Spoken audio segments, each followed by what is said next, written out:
Hola chicos, ¿cómo están? Nuevamente en nuestra clase de guaraní. Hoy vamos a ver redacción, tarjeta. Jesús ama a los niños. Qué importante saber y qué hermoso saber que Dios te ama, que Jesús te ama, que te cuida y que está a tu lado. Pensando esto, vamos a comenzar nuestra clase de hoy. Vamos a empezar y vamos a trabajar en la página 34. Redacción. Cuatiata y quiere decir tarjeta. Aikuajanwa para saber. Cuatia ata in heise tarjeta. Katuete aguerajaba. Mabape guara destinatario. Marandu buku un mensaje breve. Terawapu firma del remitente. Arangue fecha. Esas son las partes de una tarjeta. Muy bien, ahora ustedes van a escribir sus partes y yo les voy a ayudar. Cami es el nombre, ¿verdad? De la niña que está escribiendo la tarjeta.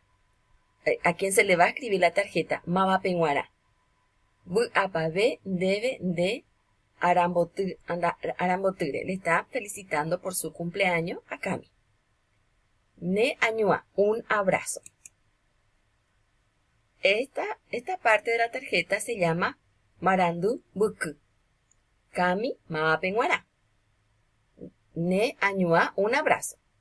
Benja, a quien le escribe es Terawapu. Y la fecha es Arangue. Entonces, estas son las partes de una tarjeta en guaraní. Muy bien. Acá redacto dos tarjetas, pero yo, chicos, ya la ayudé, pero si ustedes quieren buscar otra tarjeta, pueden buscar y pueden hacer. En esta parte se va a hacer para el cumpleaños de un amigo. Apabe debe de Arambotire. She Angiru, mi amigo. Muchas felicidades por tu cumpleaños, mi amigo. Y acá es por el Día de la Madre. Su peteinte naipori y yo yaha, perdón. Y bueno, entonces ustedes acá tienen un ejemplo de tarjetas, pero ustedes si quieren pueden escribir esta misma tarjeta o pueden buscar otras tarjetas y escribir ustedes. Muy bien, les deseo muchas bendiciones, que Dios les bendiga. Nos vemos en la próxima clase. Chao chicos.